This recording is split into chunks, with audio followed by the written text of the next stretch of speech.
Congress is about to kill key information operations resources needed for the U.S. military efforts in Iraq and Afghanistan, and it's mainly because Congress doesn't understand what information operations are. This is Michael Waller with the Center for Security Policy. I want to talk to you today about information operations because it's an extremely important part of our war effort. The problem is information operations isn't really understood by the American public or by Congress, or for that matter, the Pentagon, which is, up to my last count, has 9 different and sometimes conflicting definitions of information operations and what they are. So you have different services giving it different ideas, so there is no one common voice about what information ops are within the military, and consequently no strategy. So the Pentagon cannot come to Congress with a strategy, even as it asks more money for information operations. So that's the subject of today's concern.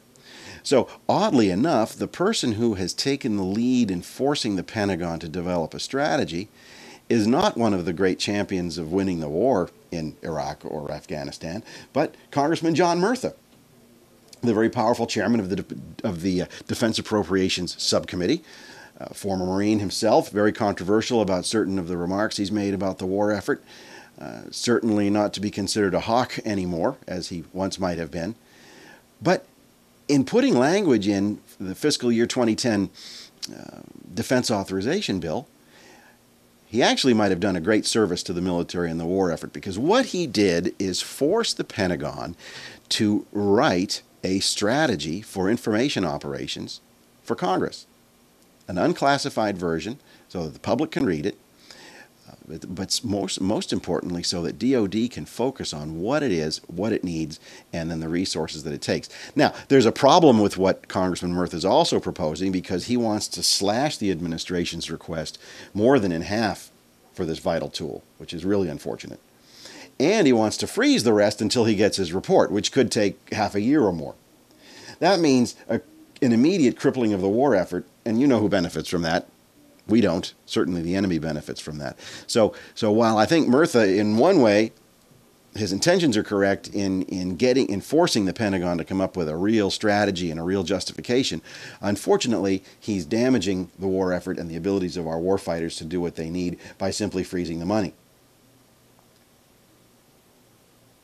So what are information ops, why are they important?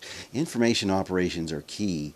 The real purpose of them for a counterinsurgency is to use information as a means of influencing the local populations, influencing their perceptions, influencing their thoughts, influencing their behavior, and making it so that we don't have to fight the people and so that we can actually work with the people. So information ops is a life-saving tool. Saves American lives, it saves the lives of the people in the areas where we're fighting. So if we want to win the war, or if we want to just conclude the war on advantageous terms, and if we want to lower casualties, we really depend on information operations. And that's why the Defense Department right now needs to get a strategy moving for Congress. For the Center for Security Policy, this is Michael Waller.